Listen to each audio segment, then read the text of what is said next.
Alright, let's dive into some serious power dynamics today. We're tackling Robert Greene's The 48 Laws of Power.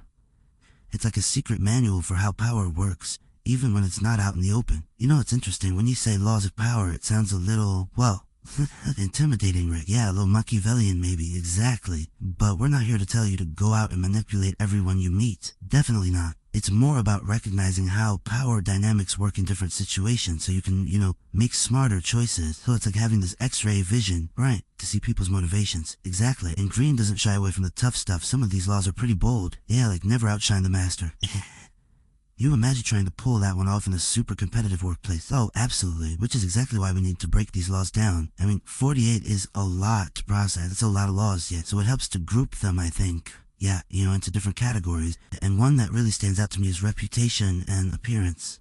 Okay, so like, putting on a good show. Is that what some of these laws are about? It's more than just a show. Think of it like strategically crafting the image you project. Interesting. Laws like, court attention at all costs. Okay. Or use absence to increase respect and honor. They're all about making yourself memorable and desirable. So almost like personal branding then. Which, I mean, that makes sense in a world where everyone's fighting for attention. Exactly. You're creating this aura, this sense of power and influence. Think about, someone like Steve Jobs. Oh yeah, he was amazing at building anticipation and excitement around product launches. Yeah, he definitely knew how to work an audience. Yeah, but I gotta say, some of these laws do sound a little manipulative, like play a sucker to catch a sucker.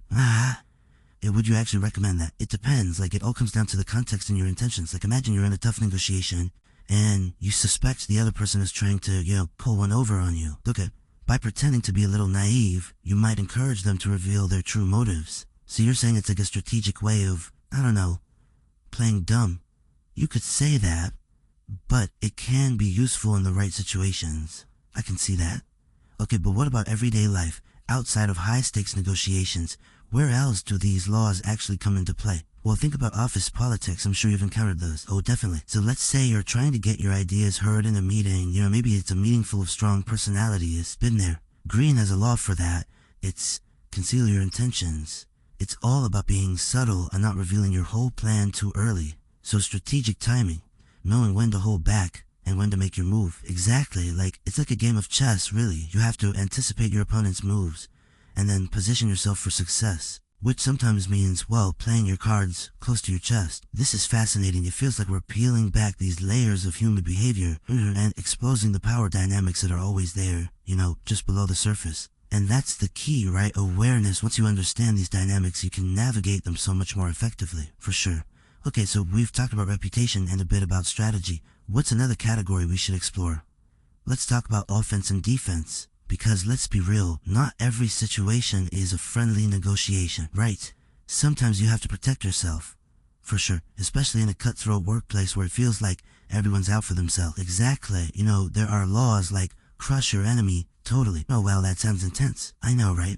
But the idea behind it is about recognizing threats and taking action. Decisive action. So knowing when to fight back.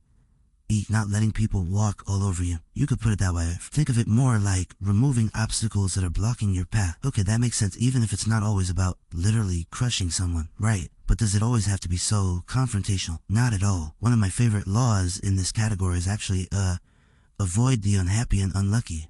Ooh, that's an interesting one. It sounds more about protecting yourself than attacking others. Exactly. It's about understanding that negative energy, it can be contagious. So you need to protect yourself from it. Right, you don't want to get caught up in someone else's drama. Exactly.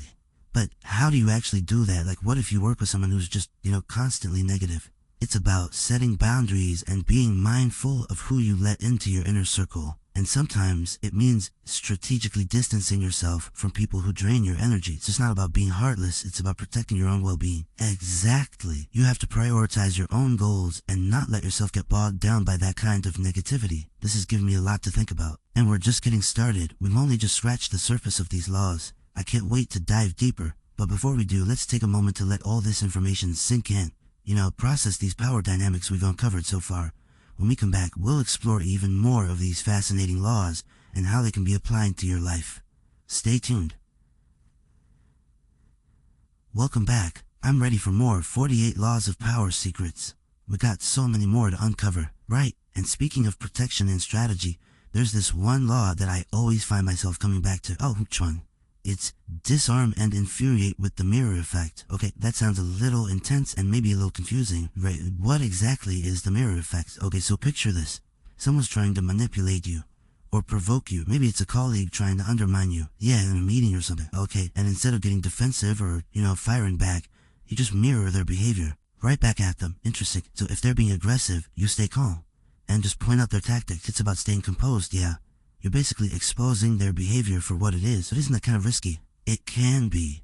But the thing is, you're holding up a mirror to their bad behavior, right? And often, they end up looking worse than you do. I can see that.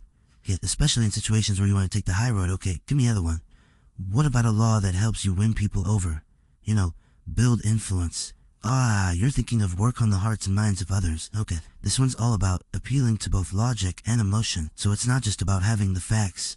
You have to connect with people on a deeper level. Right. Think about it. People rarely make decisions based on logic alone. Our emotions, they play a huge role. That's true. Think about those really charismatic leaders throughout history. They were masters at connecting with people's emotions. Yeah, their values, their aspirations. So it's like whether you're trying to inspire a team at work or even convince your partner to see your point of view, connecting on that emotional level is key. It's about finding common ground, yeah. Okay, this is making me rethink how I approach a lot of my interactions. Right, but let's get back to that idea of standing out. We talked about personal branding earlier, but is there a specific law about that? Create compelling spectacles is all about that. Okay, create compelling spectacles. So you're saying it's not enough to be good at what you do. You have to make a splash. I mean, think about it.